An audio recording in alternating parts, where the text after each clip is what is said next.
we're pleased today to have Mr. John Stofflet with us for remarks on Memorial Day. John anchors the 5, 6, and 10 p.m. newscasts for NBC-15. The 24-time Emmy Award winner, Stofflet has spent nearly 40 years in journalism. He has covered stories in more than 40 countries on all 7 continents and has interviewed presidents, movie stars, and many Wisconsinites who are making a difference in their community. Stofflet's father, John, served in the Wisconsin National Guard and U.S. Army before and during World War II.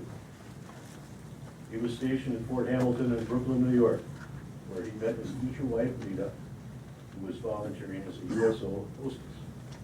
Stofflet's grandfather, Earl, served overseas in the U.S. Army in France and England during World War II.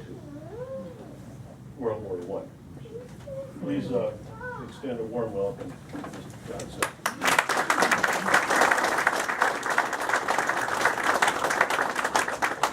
Thank you very much. It's an honor for me to be here today.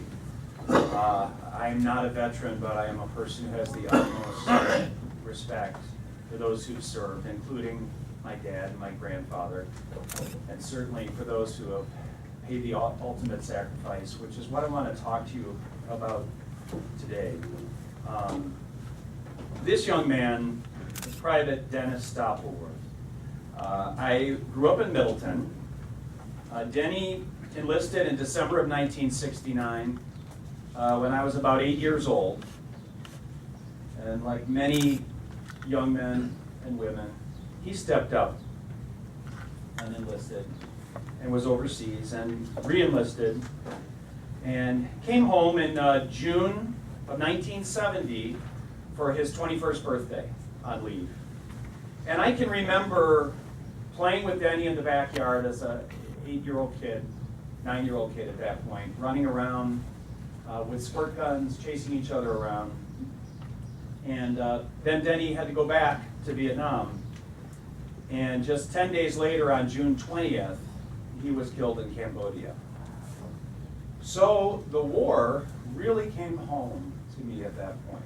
You know, many of you probably remember listening on the radio and a recitation of fatality numbers, almost like a score of a game without faces behind them. And this is what brought it home, was when it was somebody you knew that was there and then gone, just like that. A man who stepped up to serve and paid the ultimate sacrifice. And I would submit to you the ultimate sacrifice is, obviously, it's giving one's life. But as our Gold Star families know all too well, it's also giving up one's future. I think about the birthdays, the weddings, the children, all the things that Denny did not have because of what he gave for us, because of what happened on June 8th in 1970. So all the things we do, the anniversaries, the Badger tailgates, the Green Bay Packer games, things we take for granted, were things that Denny and so many other families will not share with their loved one who paid the ultimate sacrifice. For indeed, when they sacrifice their lives, they've also sacrificed their futures. And it reminds me of, I used to do a segment for NBC-15 called Unsung Heroes for many years. And I would call and tell people, hey, we want to feature you because of your distinguished service. And it's called Unsung Heroes. And they're like, I don't like the name, I'm not a hero. The real heroes are still over there. They did not come home. And I heard that time and time again. Now, I would argue all who served, and especially who served in combat, are heroes at some level. But there was the ultimate respect, obviously, for those who made the ultimate sacrifice. So I think about Denny, and I think about the fact that he did not come home. And I think about the fact that my grandfather came home from France and England in World War I. I'm standing here today. Because my dad came home from World War II, I'm standing here today. And so are my kids.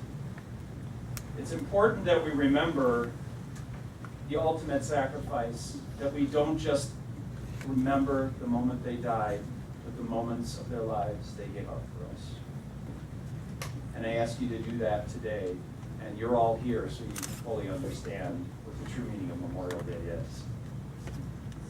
All gave something, some gave everything, and that is indeed the ultimate sacrifice.